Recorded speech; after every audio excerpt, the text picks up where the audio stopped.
When I first came to set up GE Capital here from the US, I came with a handbook of GE policies, which was 15 pages. And that's it. My expense reports were never checked by anyone in GE, except in some random audit. No supervisor came and checked my report. I was not asked about how many contracts am I signing, because those rules of those engagements were fairly well set. But the predominant characteristic of the trust that was given to me was this enormous feeling of empowerment that I had. And when trust leads to empowerment, it gives you the confidence to go out and be bold, to strike out on new deals which you otherwise may consider a little too far-fetched.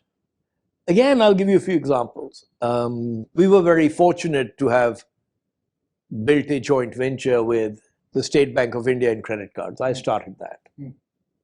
It's just going IPO for many billions of dollars. So I'm very proud of that because it was my idea and we started it. Now, we went into that having never done such a joint venture anywhere else in the world.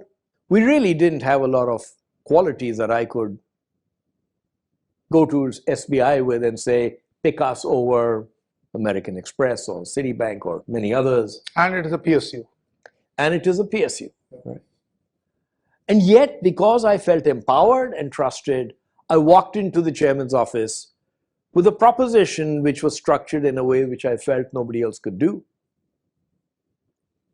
And it was a trust that was given to me as an officer of GE Company that taught me that they expected with that trust to be empowered and for me to take bold moves which I otherwise would have never thought of. My answer to most people as a lesson to you, anyone building an organization is, look, will you get taken for a ride one day? 100%. You can get run over on a road any day. But you know, it doesn't matter how many goddamn signatures you ask to sign. Every bank in India signs signatures as you can, till the cows come home when you're making an application, and it doesn't prevent anything. Someone who wants to cheat you will cheat you. Someone who doesn't, you're just aggravating and harassing them. That concept, if you take it across the organization in terms of how you work, how instructions are given, the power of that to enhance productivity, growth, sales. So the concept of trust also applies to ideas.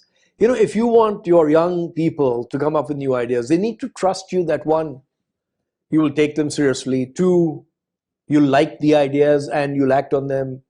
Three, that you won't hurt them for coming up with sometimes very stupid ideas. Yeah. You know? Yeah. It'll happen all the time. It's just, trust holds your team together. They don't leave you.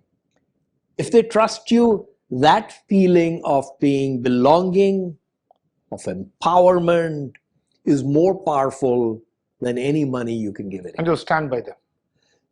Fairness, transparency. I have your back.